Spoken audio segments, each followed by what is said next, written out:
Magandang araw mga kaibigan. Bigyan natin ng reaction, opinion itong post ni Rob Rances. Sabi lang niya, mga kardinal at pare, basahin nyo. Pahayag ito ni retired Supreme Court Justice Noel Tiham.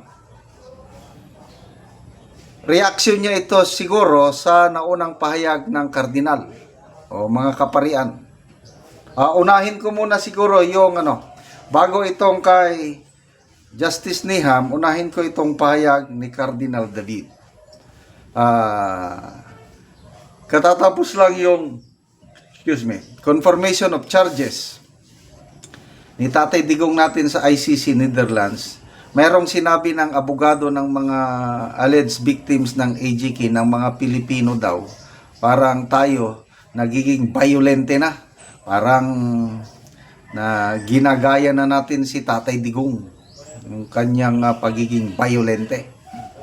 Ito, payag Cardinal Pablo Virgilio David. The lawyer for the victims was right. Something happened to us as a people. Many who were once peace-loving Filipinos were slowly shaped into clones of their idol.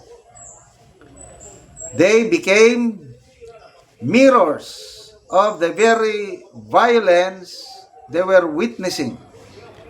Brutality became entertainment. Threats became punchlines. And they echoed the chilling threats of their cult leader by trolling for him in the social media. Alam mo, itong salitang ito ng bishop is malaking sampal sa ating mga ka-DDS. Iniidulo daw natin yung Tatay Digong natin na yung mga pagka-violente niya, natutuwa pa tayo.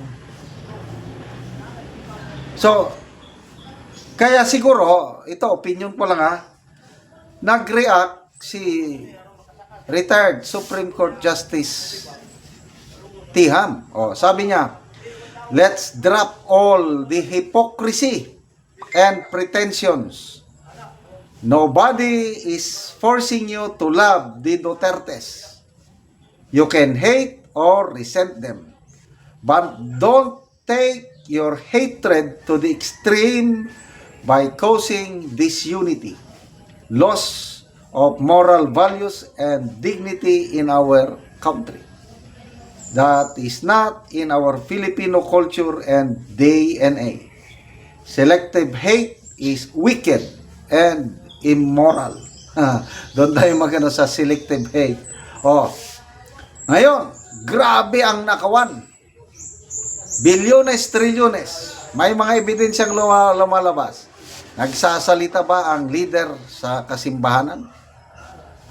Di ba tahimik sila? Yun na yung selective hate. And, selective hate. Duterte lang ang gusto nilang pasamain. Bakit nyo kami pagsalitaan ng masakit kung mahal namin si Tatay Digong, mga Duterte? Walang pilitan. Karapatan namin yun na mahalin siya. Huwag kayong magsalita ng ganyang masakit. Dahil tinatawag nyo na kaming kulto. Well, sige lang. Kung yan ang pananaw ninyo sa amin, okay lang yun. That's part of democracy. Tingnan natin dito sa comments. Yung pahayag ni Cardinal David. Lolo nimo Cardinal. Double time mo pads. Ano pa?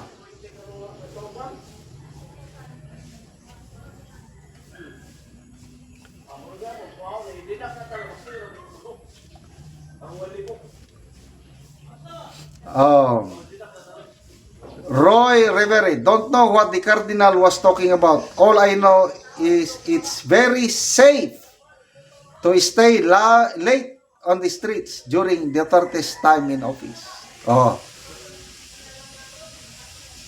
Mahal naming Kardinal, ito po ang naranasan ng karamihang Pilipino ligtas po sa gabi. Ligtas pong magtira sa Pilipinas panahon ng aming Tatay Digong. Christopher Añuevo, sad reality, even those men in church nahawa ng virus. Ever Madjiganon, kung sino pa may malasakit sa future ng mga kabataan, siya pa ang inuusig. Yan po, kawawa ang ating Tatay Digong na inuusig nila. Samantalang ang kapalpakan ng administrasyong ito, bilyones, trilyones ang nawawala sa kaban ng bayan, tahimik sila.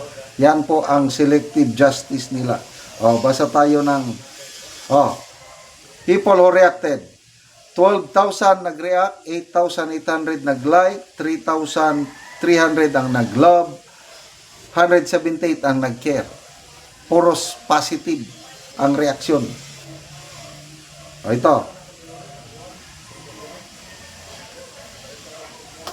Winifredo Panisa, sabi nga sa Bible, huwag tawaging Father ang taong makasalanan kasi iisa lang ang Father, ang Ama na nasa langit. Correct. Jose Maria Cruz, heaven agrees. That is the only consideration. That is the bottom line. Jess N. A lot of common sense. Several churches are tainted with anger, resentment, or an lex passion, messianic strings. I am part of this tendency or inclination. Hindi ito para lang sa mga pari, para sa lahat. Huwag maging hipokrito, ika nga. Kasama. Ano pa? True. Well said, sir. Absolutely correct po kayo. May natatamaan dito. Marami. Tumpak yun. So, salamat po, Justice Noel Teham, sa pagsasalita.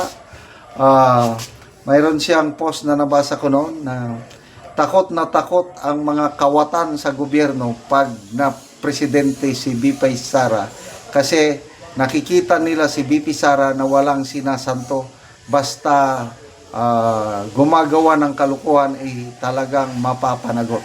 Yan ang pagtingin ni Justice Noel Teham kay BP Inday Sara, na ganon din ang ating pagtingin sa ating butihing Vice Presidente. Salamat mga kaibigan sa inyong pagsubaybay sa ating channel. Nakakatulong kayo ng malaki sa tribong Talandig ng Bukidnon dahil ang income natin sa channel na ito ay pantulong po sa tribo. Namimigay tayo ng libreng yero at pako para makapagpatayo sila ng mas maayos na tirahan. Panoorin ninyo ang video na ito. Anamo og yero. So mag-atop ni karon. Jakat sa purayon. So muna ni ang iyang atupan. So nindot gyud.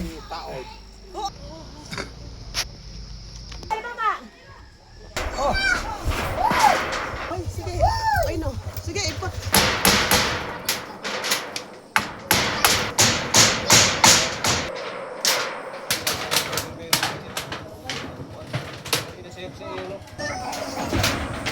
Oh, nasa sabay no, ray no ni si makano si Itya.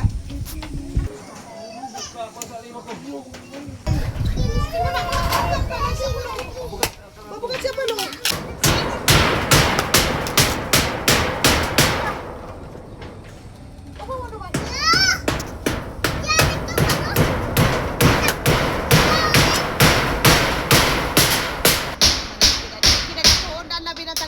Budgetan nabi ah.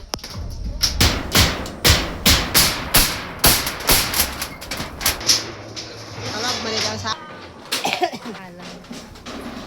Bisan ma-kwarto. Pwede na lang natin yung ako na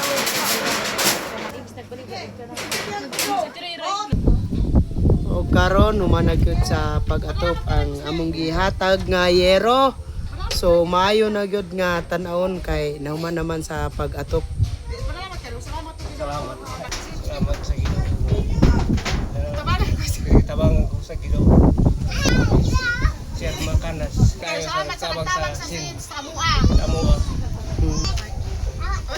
Nag-sponsor. Pila day ka bulan ni ang kinigi ko ani mo nga atupan nga bago pa na atupan dugay pila ka bulan? Lima. 5 ka bulan sa kuan so dugay-dugay gyud. So bago pa na atupan. Bago pa. Tungod kay nga naman nga wala mo nakaatop sulod sa 5 ka bulan. Ikay talis og sen. Tungod kay wala ipalit og sin. Oo, so sige, salamat kayo.